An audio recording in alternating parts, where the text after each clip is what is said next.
And he goes full on. He's full method. So anytime I broke, he would slap me for it. And I got so pissed that I was like, cut!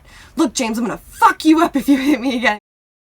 Listen carefully to the voice of Todd.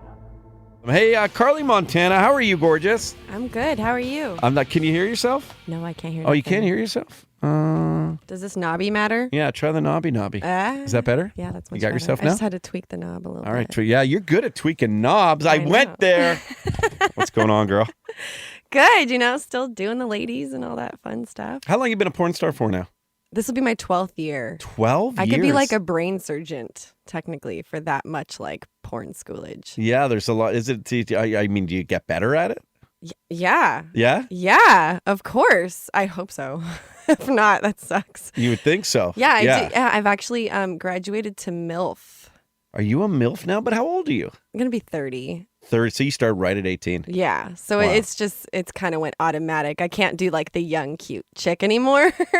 So I graduated to MILF, which is strange because I always assumed you had to have a kid or be like in your like Stacy's mom. That's like the thing, Yeah, right? Like yeah. Stifler's mom. You'd have For to sure. be in your 40s. But not in porn. No. So I'm doing the MILF Do you like thing. that? Or does that make you feel old a bit? It's weird. I kind of enjoy it because it's a whole new realm of pervage that I've never gotten to do. Oh. I'm really good at So it. are you banging young dudes then? No, I stopped doing dudes. Yeah, you're not doing any dudes. No dudes. So you Not just on bang camera. Oh yeah, you're banging. Okay, so Yeah. was it Voodoo the last guy you were banging on camera? I don't think he was the last one. I think my last scene was like James Deen or Johnny Sins. Hey, what's with this James Deen guy? I've been hearing all kinds of crazy stuff that he, is a sexual assaulty type of man, but when it comes to porn, the lines are so blurred. So for me, anytime I did a scene with him, he was fantastic and nothing but kind. I mean, there was a scene that I did that was aggressive for sure. How aggressive?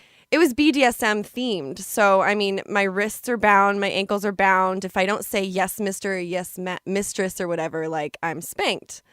So for me, like, I broke character a lot. Like, I'm not a submissive type. So I'm not going to remember to say yes, master, every time you do something. And he goes full on. He's full method. So anytime I broke, he would slap me for it. And I got so pissed that I was like, cut! Look, James, I'm going to fuck you up if you hit me again. And he was like, oh, my bad. And it was never an issue. So I feel like when it comes to selling your body and that being, your income, you kind of have to know your limits. And if you're not willing to stand up for your own limits, then you're going to get taken advantage of and you can only blame yourself. That's where I stand. I know others had other opinions. I know me and Voodoo had a huge debate on this. So, yeah, I remember him saying he stood with like girls getting taken advantage of, and not wanting to speak up and like, but it's still a business, So if you're not going to let like your car insurance company fuck you over or the dude giving you a ticket, like you probably shouldn't let producers or male talent do the same thing. So when you this guy James Deen, you're in a BDSM scene, you don't really understand it because it's not really your what you do. So when you're not giving him your safe words or those words, and then he just takes it a step further because he thinks that's okay at that point. Yes. And so you didn't take it personally. You didn't take it as abuse. You took it as, you know what? I got to be accountable here. This is the protocol. I know what I signed myself up for. But I mean, were you scared ever at some point? Not really. I mean, I think when I first got in the business and when I was 19, I probably wasn't as vocal as I would be now. So obviously, if you're going to get into an adult business, you have to really have an adult mindset. And if you're coming in with a childlike mindset and you're allowing people to do whatever they want, you're in the wrong business. You need to go do a regular job. Like this is for big people, that are going to stand their ground. And when you're selling your body for money, this is probably as serious as it gets. So you have to be in control of the one thing you're selling. And if you're going to allow it to be abused, it's not really worth much at that point. So why do you decide then, Karlie Montana, not to work with guys anymore? Is that to sort of kind of get away from what could be dangerous situations? Is that part of it? Or you just don't love the cock? Well, I love the cock. It's never that I don't love the cock. I think that I did have a few scenes that pushed my threshold. And when I did 8 years of girl, it never was an issue. I was always the dominant force, you know? So when I transitioned into boy, girl, it's the other way around. Women are pretty submissive. And I had a pretty good run. You know, I picked a lot of really good men that I knew personally. So they already knew my personality and they didn't test my boundaries. But there were a few scenes that it was with male talent that I had never met and they didn't know me that well.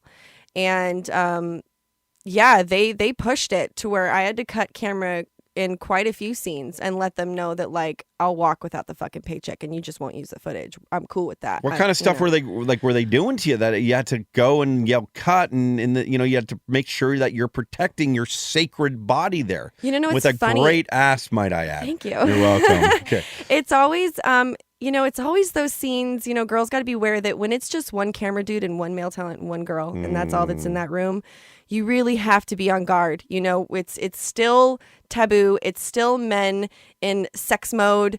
You have to kind of keep the reins on these boys. Like, I don't know how else to describe it. You're allowing someone to go raw in your body. To expect them to know what to do is ridiculous. So for me, there were times where it was a guy that I didn't know prior. I didn't think to really research the company. So that's one thing that I would always say: research the scene that you're doing, what website it's for. If I had done my research, I probably would have never taken the scene. And when I took the scene, the theme was already aggressive. It was very like witchcraft priest fucking God back into me. So already, we got this crazy theme, right? So I'm like, oh, that's as far as it'll go. The theme is already what's taking us there. No, dude, that wasn't it. Like, you could tell that just the way that the sex was, when he would slap me in the face, it was very disconnected. When he would spank me, it was very disconnected. There was no give and pull to see how I would respond. It was just whatever he wanted. And so that was it. Like, I was using teeth when I was blowing him. I mean, I was getting pissed. And it was highly rated, which is insane to me. But I guess energy is energy. So. What do you mean highly rated? What does that mean? It was one of the highest rated scenes I've done for that website. It was, I'll just say it, fuck it. It was for Porn Fidelity. So it's already, they go hard. Yeah. And I never really thought anything of it, like I had done Manuel, I had done Voodoo. Like, these dudes, they're fuckers, like they, I don't know how else to describe it, but they are hardcore people. So I was like, man, this dude's nothing. I could take him, plus his dick wasn't as big. So I was like, it's no big deal. Yeah, no, you can't account for the mental bullshit that goes through the dick into your body. So it almost felt like they really were abusing. They weren't sort of just, there's a difference. They weren't just fucking. No, I mean, you could even get that in a one night stand where you could tell if a dude is fucking because he has emotional bullshit that he's getting out through fucking you, or if he's genuinely trying to connect with somebody, or if you can feel all of that, when you're exchanging energy, even though we're paid to do this. I could feel the bullshit you're going through. I could feel if you're having a hard time in your relationship, or your bills aren't paid, or what you hate your mother, whatever crazy thing that got you here, I feel it and I have to take it on. And I didn't want to take on any more of these dudes' bullshit. No, and good for you for not doing that. Karlie Montana's hanging out with us. It's funny, Jay and Roddy back in Toronto. Not funny the topic we're talking about but I'm filming her on here on my iPhone. I was like, it's like such a POV thing. So I'm like getting right in there, and I feel almost awkward doing it. I think I might stop now. But are there certain styles of porn that you like better? Do you like big major productions with budgets, or do you like kind of, I know you said you got to be careful of certain individual guys, but you like the close-up shots? Do you have a preferred style of, say, cinematography in a porn? I've never asked someone that question. I like them all. I mean, I love, like, right now I'm about to shoot for Girls Way. It's this girl only website, and they have a very heavily scripted script, and I want to say I'm like a detective that like is trying to solve murders. You gotta like remember lines? Yeah, like I legitimately have to remember lines. I have to remember placement. They have to do my marks. I have to remember what cue is what camera. Like, it's legit. Those are fun. I like it. I mean, it mixes it up, and then there's something very unique about just me and you with a camera and going to go do whatever life brings us. That's also fun as well. So, which you used to do with Voodoo famously. Yeah. And dude, now, that ended up on World Star Hip Hop. Did you see that? Yeah. So one of these videos, now you were like 100 stories up on a ledge or something. It was the One King West Hotel in Toronto. We were on like the 43rd story ledge, like where the pigeons chill on the other side of the glass balcony. You know, Voodoo, he wants to push his boundaries and attempt death and all this shit. And so when we were together, it was kind of a relationship requirement that I do this crazy stuff with him. And when we were filming the Toronto Violation Project, it was just this weird idea that he had. And I was like, all right, it's going to be the fastest blowjob in my entire life. And I think it was less than 3 minutes. I've never sucked a dick harder in my entire life. Like, I was terrified. So somebody had, I guess, ripped it off of my clip store. And, you know, World Star asked me if I wanted to take it down, and once we reached over 1 million views, I was like, "Fuck it, dude! Like, let it just go viral." At that point, yeah. At that point, I mean, it's the promotion of it while you're not monetizing it will help you out for future videos, and because porn stars now, and you know, I'm gonna hit pause on the POV. All right, cut. But I'm not doing anything about it. It's just enough film. I'm filming over here. Porn stars, and I didn't realize this until very recently, that on the Pornhubs now and stuff, you get paid kind of like YouTube stars, where you get paid based on views now. Is that that not true? No. Look into that. That's what I've been hearing. Oh, you could. So if I post my own thing on Pornhub, yes. And then what will happen is you'll get, so you got to upload your own thing just like a YouTube star will do. And then you get, apparently, like as long as you click on the AdSense or whatever, and people then have the ads they have to watch or some click on and go through and go further to buy that fleshlight. You might, I believe that's the way it works. I thought I've never tried it. I've always been anti, tube sites just because it makes money out of my pocket. But I think they're making ways for you guys to monetize this now because it's not right. I know, of course they should. Well, we're the reason they're there at all. So they should at least give us, make us the face, and give us a way to make our own money since you're going to rip our shit. Yeah, anyways. For sure. And so since the World Star Hip Hop, where you're sucking Voodoo's dick 43 stories up in the King West Hotel, that's got over, 2 million views now? What's it at? Close to. Close to 2 million. Close to 2 million. Has Karlie Montana's brand grown? Have you seen it? Have you seen more Twitter followers or more searches so people are coming to find you? Yeah, I've had more people. I think it's made me more recognizable in mainstream because usually porn and mainstream rarely collide, and you're not going to see my face on a regular website. You're going to have to be searching for some nasty shit. So for it to come up on like a tabloid type of site was random. And I mean, I even have like family friends like, what the fuck? And I'm like, my bad. Right. Yeah, nobody sees my stuff unless they're perverts and they already know. This literally came to like my normal friends and my normal life. That's funny, yeah, it was Karlie. weird. That's it was weird. Fucking weird because you're right. It's if I did something completely just whip my dick out in a world where everyone just whips their dick out, fine. But if somehow TMZ put it up on their site, now you'd have friends and family from the past going, "Oh my god, your dick's whipped out." Yeah. So that everyone's seen you suck a mean dick. Yeah. It's been some interesting conversations, but I mean, it's cool. It's what rad. you do. I mean, it's 12 years. You're proud of your profession. You know what? I'll tell you one thing, and I've known you for quite some time. Because some people say, "Why do you have a porn star on the program? What good is it to?" Hey, people can't see you. Although I will put this up on our YouTube channel, and she looks great, people. But you're so well spoken, and you're educated, and you're thoughtful, and you put your effort into making this, like any single profession, a career, and a career that you're in charge of. I didn't intentionally necessarily think that would happen. At 18, it kind of just fell in my lap, and then it was just something that came natural. The sperm just sort of fell in your... Yeah, well, technically the vag kind of fell in my lap for a long time. Oh yeah, because you're women. Yeah, you love the women. You're so good with your tongue. I like to be, I like to show women their own sexual courage, and so that's why I like that I don't like necessarily being a MILF, but I enjoy doing the girls that are 19 and kind of teaching them the do's and don'ts and opening their eyes that you can have a very long career and not necessarily have to do triple anal. That doesn't even have to come up on the menu. How much would that hurt?